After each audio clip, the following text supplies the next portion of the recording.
இயேசுவின் அன்பு. கிறிஸ்து இயேசுவின் நாமத்தினாலே உங்களுக்கு அன்பின் வாழ்த்துக்கள்.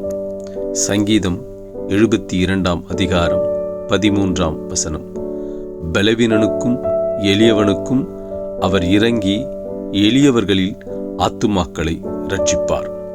ஆம் பிரியமானவர்களே, யாரெல்லாம் பலவீனமாய் இருக்கிறீர்களோ, யாரெல்லாம் எளியவராய் இருக்கிறோமோ, அவர்களுக்கு எல்லாம் கர்த்தர் இறங்கி எளியவர்களின் ஆத்துமாக்களை அவர் ரட்சித்து அவர் உயர்த்த வல்லவராயிருக்கிறார்.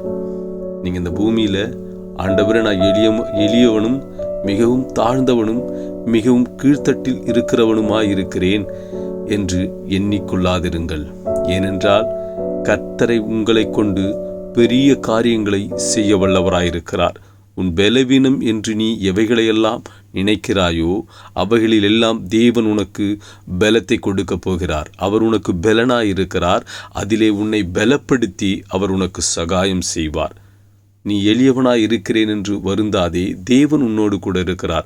கர்த்தர் உன் பட்சத்தில் இருக்கிறபடியினால் நீ எதற்கும் அசைக்கப்படுவதில்லை. அவர் உன் ஆத்துமாவை தேற்றி ஏற்ற காலத்திலே உன் தலையை உயர்த்த வல்லவராயிருக்கிறார். அவர் இப்பொழுது உன்னை கொண்டு பெரிய காரியங்களை செய்து உன் சந்ததிகளே உன்னை பேர் பெற்று விளங்க பண்ணி உன்னை கீர்த்தியும் புகழ்ச்சியுமாய் மாற்றுவார். கர்த்தர் உன்னை ஆசீர்வதிப்பார். ஆமேன்.